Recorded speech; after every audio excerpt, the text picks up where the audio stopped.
maestro, né, o termo do latim, do italiano, e depois que vem, por acaso, também do latim, né, é o mestre, né? Ele é o mestre. Ele é o mestre da música. É aquele que sabe um pouco mais que os outros e sabe a melhor forma de conduzir.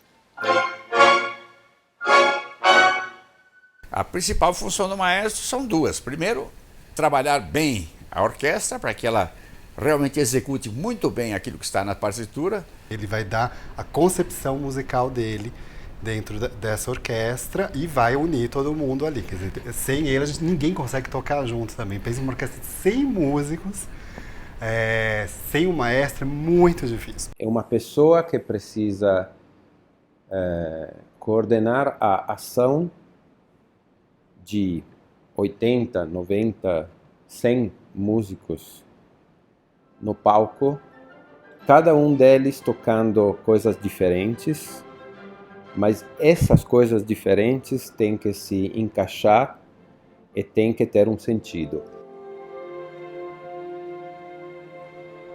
Cada um tem uma ideia de pianíssimo, fortíssimo, fortíssimo, pianicíssimo. O maestro é quem vai definir a extensão e a dimensão desses pianos e desses fortes. Cada um tem uma ideia do tempo. Cada um tem uma ideia do compasso. É o maestro, então, que vai dizer, vamos fazer nesse andamento, nessa dinâmica. E a segunda é ele poder realmente imprimir a essa execução, a essa realização técnica, um sentido especial, humano, artístico, cultural, pessoal, social. Tem uma porção de coisa que acontece na hora de uma interpretação se tornar realidade, que caracteriza a personalidade do maestro. O maestro tem a função, o dever também, de criar uma interpretação que tenha uma identidade especial. É por isso que, depois de 200 anos, ainda tocam-se essas músicas, ainda tem pessoas querendo ir assistir uma quinta sinfonia de Beethoven, por exemplo, porque cada maestro tem a própria ideia sobre essa peça e cada maestro, a cada nova execução, tenta criar uma nova identidade, uma nova imagem da peça com novos significados.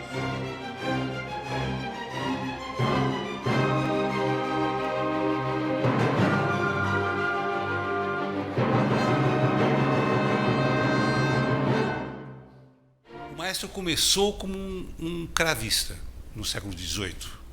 Ele acompanhava, a orquestra se formava em torno dele, ele tocava cravo e dava sinais, assim, por exemplo, agora vai entrar um trompete, ele fazia assim um sinal e continuava tocando cravo.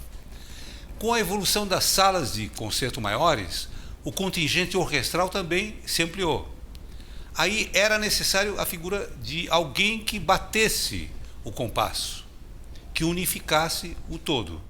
No decorrer do tempo, as orquestras, esses grupos instrumentais ficaram muito grandes. E aí houve a necessidade de uma pessoa lá na frente direcionando o grupo, dando uma ordenação rítmica e métrica para o conjunto.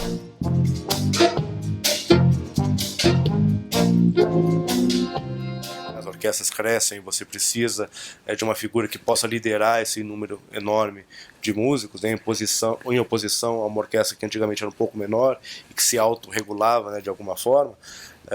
Então, o advento do maestro é como essa figura cuja função é organizar a interpretação. Acho que a gente identifica isso na segunda metade do século XIX e dali em diante, começo do século XX também. O regente surge a partir de uma necessidade. Os músicos antes conseguiam fazer música, mas sem dúvida o regente ele é um facilitador desse processo de grupo. O maestro precisa conhecer e dominar muito bem todos os elementos da música. E os elementos da música têm a ver com a melodia, a harmonia, o contraponto, a métrica, depois tem a questão da instrumentação, orquestração e muito especialmente a forma da música, como o compositor estrutura, a estruturação da música. É um processo longo, lento, de muita disciplina. Tendo isso tudo dominado, tendo isso tudo na cabeça, aí ele enfrenta as partituras como alguém, como um diretor de teatro lê um livro e passa as informações para os atores. Só que aí ele faz em duas fases. Primeiro, nos ensaios, onde ele praticamente faz com que a orquestra execute bem tudo aquilo que está indicado na partitura. Ele dá, inclusive, uma interpretação especial daqueles signos frios, que são matemáticos e como se fosse uma planilha de computador, e transforma aquilo tudo numa coisa viva.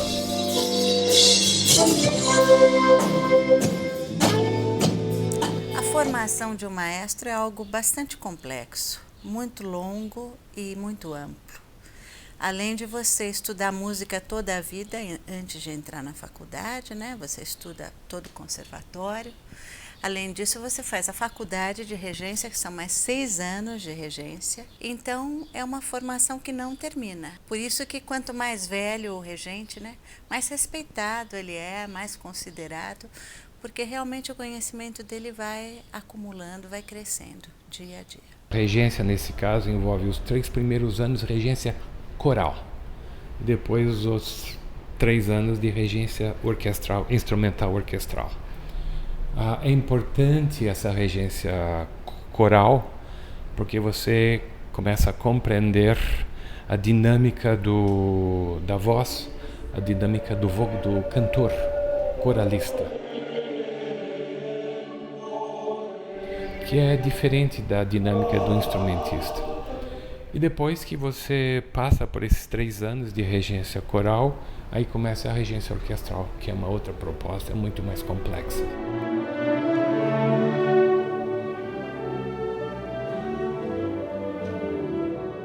É muito difícil você ser um regente de orquestra sem nunca ter regido vozes antes. Então, grandes regentes, grandes maestros começam pela música coral. Pelo aspecto técnico específico, reger uma orquestra, acima de tudo, é conhecer os instrumentos da orquestra. Mas tem pessoas, né, que estudam regência que têm mais afinidade por sons sinfônicos. Então mistura cordas, madeiras, metais, instrumentos de sopro, instrumentos de percussão. Aí ele vai trabalhar com orquestra. Então é o que a gente chama de um maestro de orquestra. Se eu vou reger uma peça de musical, eu tenho que ver aquele musical específico, o que ele envolve. Se é um musical mais voltado para o rock, se é mais voltado para o Old Broadway, que é um estilo próximo da opereta. Basicamente, entender desses estilos exige talvez um maior jogo de cintura, porque eu tenho que ter uma versatilidade estilística maior do que a música erudita. Então eu não estou regendo só a orquestra, eu estou regendo o elenco, eu estou regendo o show. A luz depende do meu gesto, a cena depende do meu gesto, o cenário... eu estou sempre numa câmera e o teatro inteiro me vê. Tudo depende do meu gesto. Então é uma centralização maior ainda do que se fosse uma regência orquestral. Então, a Orquestra de Música Erudita trabalha com repertórios consagrados. São repertórios que há séculos fazem parte do nosso mundo musical. Né? A música popular ele tem que ser construído. É um repertório que depende de um trabalhador que também está ao lado da orquestra, que é o arranjador. Né? O arranjador prepara esse material da orquestra para a música popular. É uma formação extremamente complexa e completa. Você precisa saber tudo e mais um pouco de música. Existem faculdades cada vez melhores no Brasil, escolas cada vez melhores no Brasil, mas de qualquer maneira é um trabalho para o resto da vida. É impossível você chegar num ponto, nossa, agora eu sei tudo, isso não existe. Em lugar nenhum. Em regência, menos ainda.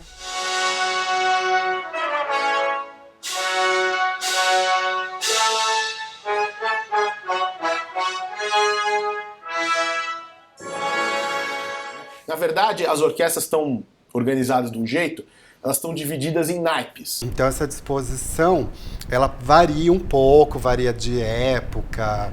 As orquestras foram mudando, foram evoluindo, os instrumentos também, né, desde de sempre, e as formações mudaram um pouco. Quando você vai a uma orquestra, você tem os diversos instrumentos que a compõem, as famílias e os naipes e assim por diante, e dentro de cada característica de instrumentos, madeiras, de percussão e de metal, você tem os tipos de instrumento dentro dessa família, desse tipo de instrumento. Pensando a figura do maestro, olhando da plateia, digamos que à esquerda do maestro, no lado esquerdo do maestro, tem sempre os violinos. As cordas ficam mais próximas do maestro. Isso porque a massa maior, porém não é o mais sonoro em termos de força de som. Porque, por exemplo, os metais são muito mais poderosos como sons, embora seja em número menor. Não?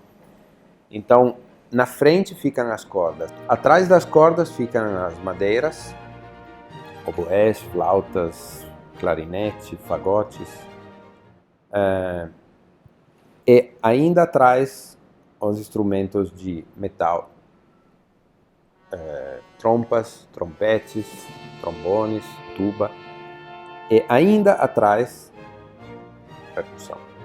Existe uma ordem, uma prioridade, uma hierarquia nas orquestras. Assim como existe o Spalla, que é o representante da orquestra inteira, cada naipe de instrumento tem um chefe de naipe. A tradução do Spalla é ombro, em italiano. O ombro do maestro. É o ombro, é a figura que lidera o naipe não só de cordas, mas de toda a orquestra. Ele exerce sobre o conjunto uma autoridade até moral, no sentido da disciplina, da unidade, do ritmo, mas principalmente ele é a pessoa de confiança do maestro perante o conjunto. Então, quem chefia o naipe de violinos, historicamente, tem uma função de liderança. E antes de existir o regente, muitas vezes era o primeiro violinista que comandava a execução orquestral. Como eu falo, às vezes, brincando, o maestro não faz nada. Ele terceiriza o som, manda os outros tocarem, né? Mas ele acaba fazendo tudo. Uma das principais funções do maestro é controlar esse processo temporal da música. E depois ele também prescreve todo o processo rítmico dessa estrutura métrica. Na verdade, a orquestra está tão grande que, às vezes, se ele só sinalizar com as mãos, as pessoas não conseguem ver o gesto dele direito. Ele precisa pegar algo que no começo se tentou um arco de violino, ou se pegava uma folha de papel e dobrava, depois se decidiu por aquele instrumento que não faz som e manda em todos que fazem som, que é a batuta.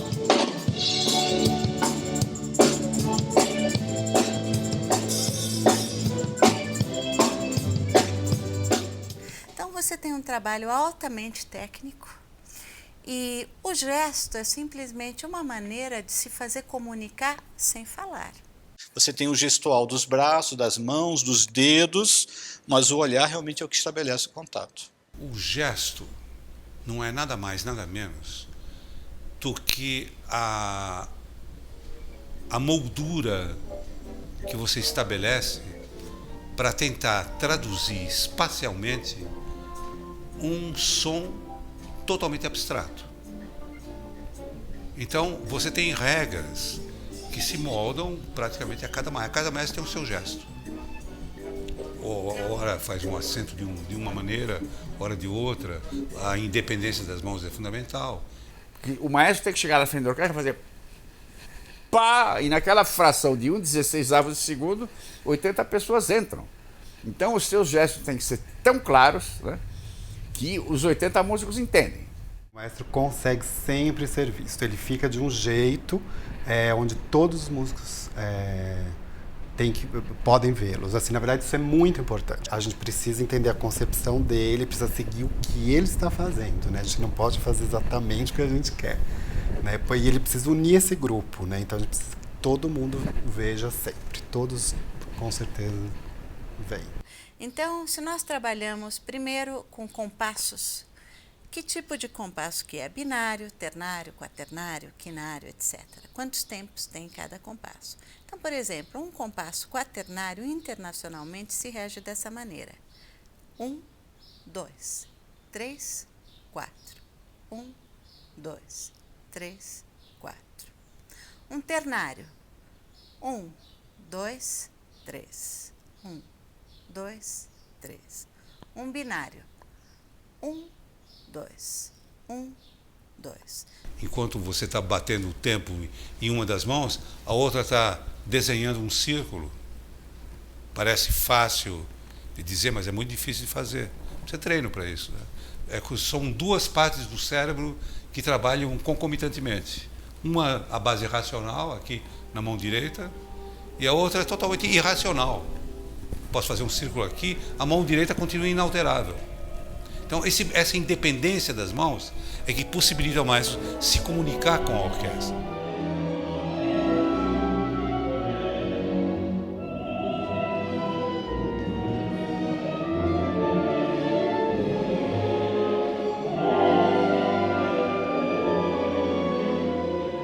A profissão do maestro ela é elitizada, ainda que existam hoje projetos musicais com uma preocupação social muito clara, são projetos que formam músicos, instrumentistas, muito mais do que maestros, ainda que existam alguns casos. Ainda você veja em alguns projetos desses, alguns maestros começando a surgir, e talvez isso seja uma tendência, talvez a gente veja daqui a 10, 15, 20 anos uma profissão menos elitizada do que ela é hoje. O que talvez tenha a ver, enfim, com toda a necessidade de preparo que esse músico tem que ter para ser maestro, ou que se exige do maestro, enfim, a questão do estudo, a necessidade de sair do país para estudar fora, e acompanhar muitas vezes como assistente grandes maestros, significa viajar muito, estar cada hora num canto, e isso custa dinheiro, enfim. Então, por tudo isso, eu acho que há uma elitização. A visão da sociedade dos maestros é uma coisa bastante glamurosa, né?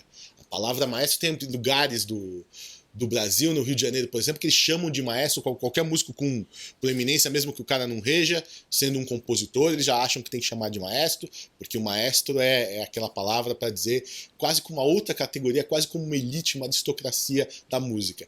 Essa é a visão da sociedade.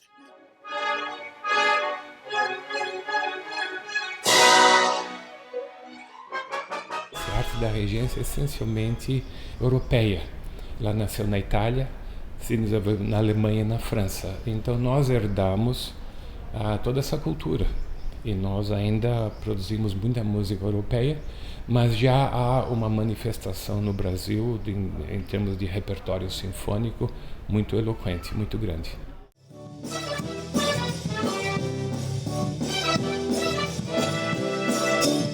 Então nós temos um número muito pequeno de orquestras no Brasil. Para você ter uma ideia, eu acredito que nós temos aproximadamente de 30 a 40 orquestras profissionais no país. Os Estados Unidos têm 900 orquestras profissionais de orquestras sinfônicas e outras tantas de orquestras filarmônicas, ou seja, sinfônicas é mantida pelos organismos públicos e a filarmônica pela iniciativa privada. Então, tem aproximadamente perto de 1.800, 1.900 orquestras profissionais contra 30 ou 40 que nós temos aqui. E isso daí não dá para absorver este número de jovens estudantes, regentes que estão querendo abarcar o que seria a profissão. O Brasil esbarra num problema muito sério, que é o problema da ausência de uma tradição musical sólida, diferentemente de outros países que já exercitam a profissão através de séculos de atividade. Isso faz uma diferença enorme. O grande público ainda não se rendeu, né? Mas estamos em busca disso. Como é um país jovem, a gente está construindo uma tradição. O importante é que temos muita gente boa fazendo e o público jovem, sim, quando vai assistir um espetáculo de qualidade, se apaixona pela música erudita, né? E vira mais um público cativo. Se a gente pensar na realidade do Brasil, política, econômica, social, cultural, etc., essas orquestras estão num momento muito bacana. E o que tem de mais interessante é justamente a ambição em vários lugares de ter orquestra boa. Caiu a ficha que a orquestra não é um enfeite, né? Que a orquestra é um equipamento cultural essencial. Assim, então, como em todo lugar precisa ter teatro, precisa ter cinema, precisa ter museus. Vários lugares do Brasil caiu a ficha de que eles precisam ter, por exemplo, boas orquestras também.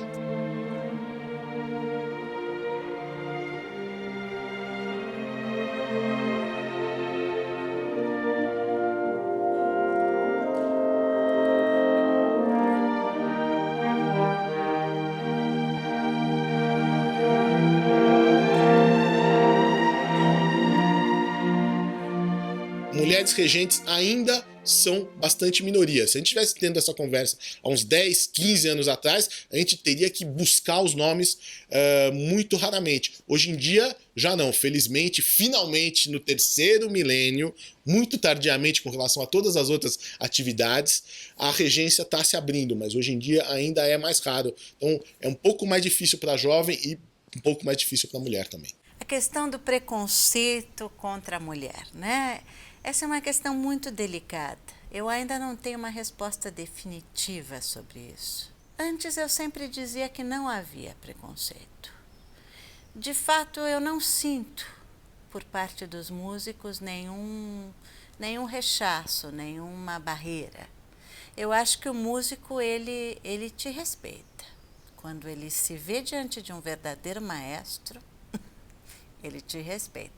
Eu, particularmente, talvez não tenha sido uma vítima cabal dele, porque, ou seja, eu não morri, eu sobrevivi, eu virei um maestro. Totalmente machista. Sempre foi machista no sentido de tradição mesmo, sempre foi um desafio. Desde o primeiro dia de aula na faculdade de regência, sempre foi um desafio. Muitas mulheres ficaram no caminho, mas muitas mesmo. Só no meu curso, quando eu estudei, nós entramos, eram 7 mulheres e 3 homens. Só se graduaram 5 mulheres dessa turma. E onde elas estão? Hoje existe espaço, cada vez mais as mulheres estão se espalhando nessa função, né? E eu acho muito besta essa coisa de, é homem, é mulher. É competência, é talento, é seriedade, é profissionalismo, independente de sexo.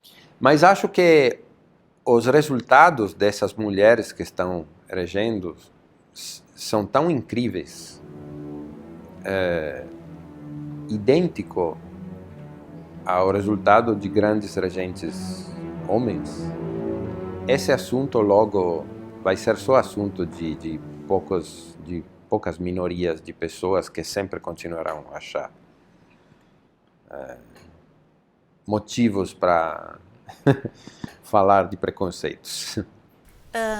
Transformar-se em um regente de orquestra é algo muito complicado, porque os postos, as vagas são muito poucos, não há oportunidades e não há maneira de você praticar. Essa é uma questão. A orquestra é um instrumento muito caro, é o instrumento mais caro de todos, né? Cada músico tem o seu próprio instrumento. O instrumento do regente é a orquestra. Se o maestro não tiver a capacidade de sobrepujar os obstáculos, ele é melhor que mude de profissão.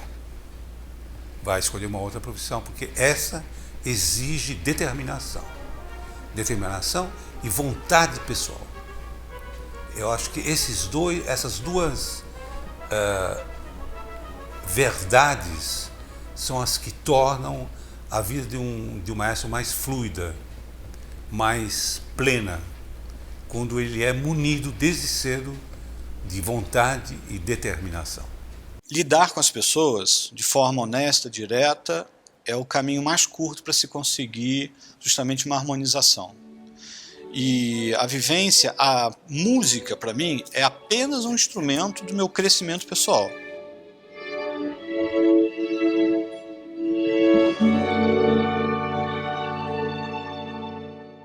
Mas a dificuldade é essa, basicamente a gente era alertado, você pode morrer de fome, né? O que nunca aconteceu, viu? Estou cada vez melhor, então se você é sério, se você se dedica, ninguém vai morrer de fome, o que quer que você faça.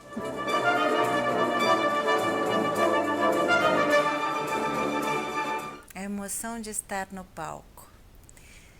Eu acho que para cada artista é diferente. Isso é inenarrável. Quando você está no palco, você começa a sentir aquela necessidade, eu acho que é provocada pela própria adrenalina, de transmitir não só para a orquestra e sentir que o público também participa da mesma emoção.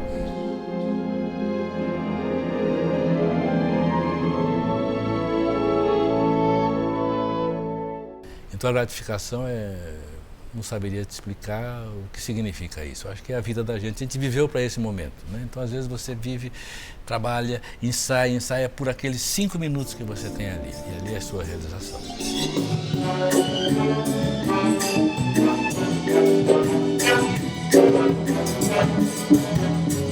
Estar no palco ou no pódio, cumprindo a minha função como maestrina, como cantora, como pianista, como musicista, é indizível. É assim, é a certeza de que eu estou fazendo a coisa certa. Eu me conecto com tudo, é um amor tão grande que me toma, é uma energia tão maravilhosa que é difícil falar, é difícil colocar em palavras. É o meu maior prazer, é a minha religião. Eu adoro sair exausta do palco, sair exausta do fosso, tendo certeza de que eu cumpri a minha função na Terra, que eu me joguei, que eu doei toda a minha energia e fui alimentada de volta. A emoção não é o palco, a emoção é a música. A música, quando a gente entra naquela coisa estupenda, naquele mar de sonoridade, aí realmente é muito emocionante, né? E não importa se você está num palco, se você está no chão de uma fábrica, se você está numa favela fazendo música. Aí sim, a música te penetra e realmente preenche todas as suas células. Aí você vibra completamente. Essa é a grande emoção.